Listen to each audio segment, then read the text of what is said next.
friends died. We have some ultra nasty Scream 7 updates to talk about today, including when more trailers are coming out, a new interview with a suspicious cast member, and a new image from the upcoming sequel that may just spoil the death of a certain character. Let's talk a little bit about it.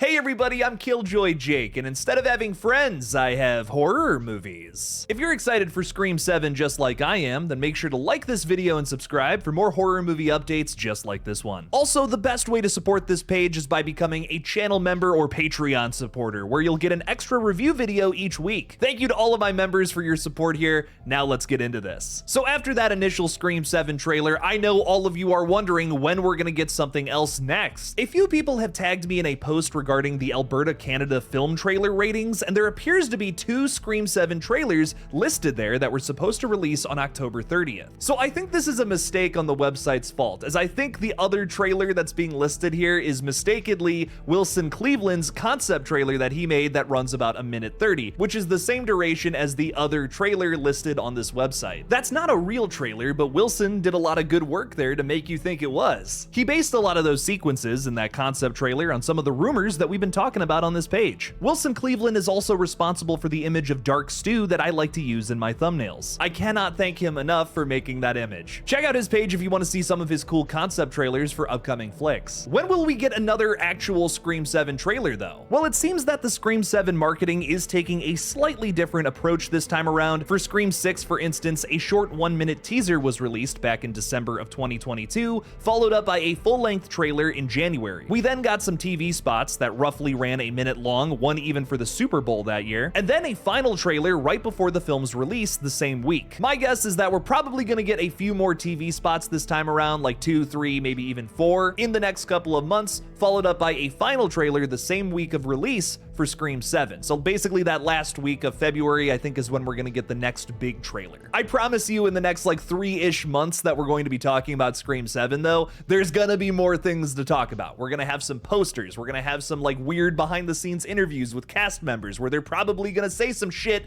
that they probably shouldn't have said. I mean, hell, we literally are about to talk about a brand new photo from Scream 7 today a little later on in this video. We're already getting stuff. So if you want to see more from Scream 7, no worries, I promise you more is coming. Stay patient, Scream fans. Getting into a new interview with Fresh Blood Asa Germann, the potential Ghostface suspect says, "The thing that was most exciting to me about doing Scream was Kevin Williamson. This is the first one that Kevin's directed. Kevin, who created Scream and Dawson's Creek and The Vampire Diaries and Cruel Intentions and so many things, who is the greatest guy. Getting to be a part of this journey in such a significant way was so cool. Getting to be a part of that ensemble with all those people that have been involved in the film for so long, and I'm not going to say in what capacity, but nonetheless, stepping into what was one of the coolest things ever, I think people are going to love it. I think people are going to be really, really impressed with Kevin's foray into directing Scream. He's a genius." So I really hate to be the actually guy here, but Kevin Williamson did not do the film Cruel Intentions. That film, however, features Sarah Michelle Gellar and Ryan Felipe from Williamson's I Know What You Did Last Summer. I think that's what Germann meant here. Also, real quick segue here while we're on the topic of Kevin Williamson projects, my lovely fiance Madison really wants me to watch a show called The Vampire Diaries that Kevin Williamson is also responsible for. I'm concerned I'm not gonna be very into it. It looks like a show that is simply about sexy vampire men. Is there an actual story there, or is that the plot? Let me know down in the comments. Germann mentions a few interesting things about Scream 7 in this little quote here, saying that he gets to play a part of this journey in such a significant way, and that he also got to work with people who have been involved with this franchise for a while in some capacity. He seems to be keeping something hidden, especially about that last point. Now, he may just be referring to Neve Campbell and Courtney Cox, 2 actresses that have almost been in every single one of these movies. I'm talking about Neve Campbell there. Courtney Cox has literally been in every single Scream movie. But I wonder if he's sharing any sequences with some of these returning dead characters. If this character is hanging out with Stu, well then there's no doubt in my mind that he's alive. Ace's character would be like -5 or 6 or 7 basically when Stu Macher had died. Regardless though, his praise for this franchise as well as slasher maestro Kevin Williamson is pretty dang cool. Now, is this a character to be suspicious of, not just because of that way too perfect jawline and the fact that he's also on that Ryan Murphy monster show for like a very brief sequence? Well, later on in this same interview with Collider, he goes on to praise Laurie Metcalf and Dermot Mulroney.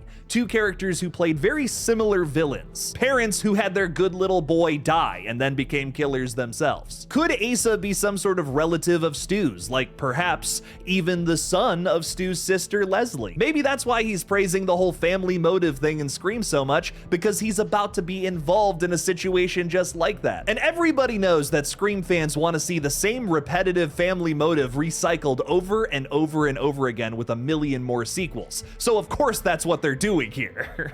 I'm keeping my fingers crossed that's not what Scream 7 is about, but after that first trailer, how is it not about that? Family, family, family. Finally, let's talk about this brand new Scream 7 image. Not only is it a sick new shot of our favorite slasher villain, but it also appears to be outside of one of the known filming locations. I'm pretty sure this is Varner's restaurant, which we got to see the interior of in the trailer. Here's the outside of that place, and here are the same lights in the background of that very shot. So what's going on at this Applebee's style dive bar? Is Ghostface here for the half-price apps? I don't think so. So at this location in the brand new trailer, we saw the Meeks twins and Celeste O'Connor. It's not exactly clear from the trailer if all three of these characters are there at the same time, but like, it has to be the same scene, right? Chad and Mindy appear to be chatting with someone at the bar, maybe Celeste O'Connor's character, who's currently working there. That could explain why all three of these characters are there. I heard a rumor like back when production was going on for Scream 7 that Celeste O'Connor would be playing their cousin, but I don't think that makes a whole lot of sense. Are you gonna try to tell me that Chad and Mindy's cousin lives in the same town that Sidney Prescott decided to move to? That's a bigger stretch than saying that Stu Macher is still alive. I do think, however, that Chad and Mindy are there to possibly aid in protection. Chad and Mindy could be making sure that Celeste O'Connor gets home safely after work, for instance. It could be a simple setup like that of course goes terribly wrong. Considering that Celeste is friends with Tatum Evans based on this shot from the trailer here, that would explain why Ghostface is targeting O'Connor during these dive bar scenes. Chad and Mindy are then seen fighting Ghostface in the kitchen, likely after hours considering that nobody is there anymore and the lights are off. This is likely when the twins are going back to pick up Celeste O'Connor's character, who is probably dead at this point. Celeste is seen hiding behind the bar here and then getting tackled by Ghostface in the next shot. I sadly don't think that's going to be our only kill from this sequence, however. There's a shot of Chad looking down in pain. Now maybe that's because his twin sister didn't win her fight with Ghostface, or because he just got stabbed in the process. And guys, this is Chad Meeks Martin we're talking about here. It's gonna take a lot more than 1 to 100 stabs to take this guy down. I sadly think that's where our new photo comes in though. My theory right now is that Chad and Mindy try to escape after their little fight with Ghostface in the kitchen, but once they get outside trying to make it to their vehicle, Chad is executed outside in front of Varner's by Ghostface, making sure he doesn't get wheeled into an ambulance with his thumb high in the air this time. I promise you that it's not just because of this new photo that I think this is gonna happen. There's a few other clues with the shots I've already shown you that make me think that Chad is specifically the one who's gonna go in this sequence. Something else I've noticed is that Mindy is wearing a bulletproof vest in these restaurant scenes, which I think will come back in a darkly funny way. Mindy is our new Randy character, meaning that she is meta as fuck. Mindy has not only been criticized for constantly being wrong about the new slasher situations, but also never making it to the final Ghostface fight. I think when Mindy and Chad are reintroduced, Mindy is going to be talking about how this time around, I'm making it to that final fight, baby. It's gonna be presented as a fun little joke at first. Mindy has a bulletproof vest that she's wearing throughout the entire flick. Maybe Chad makes fun of her for it, saying that's a little ridiculous, don't you think? They're gonna have their typical sibling fight banter that is just business as usual, one might think, but really it's setting up a very emotional death for Chad. It's this lack of preparation on his part that will likely lead to his unfortunate downfall. Mindy, however, will make it to the third act, but paying a very heavy price by leaving her brother behind. All of this is even set up in a very similar way to Dewey's death from Scream 2022. I mean, if Chad is there to protect Celeste O'Connor, a character that he probably doesn't know, doesn't that kind of sound exactly like how Dewey died in the 5th Scream film? Many people have compared both Dewey Riley and Chad Meeks Martin together as very similar characters. They're lovable, teddy bear-like characters whose brains are way smaller than their hearts. How are you alive?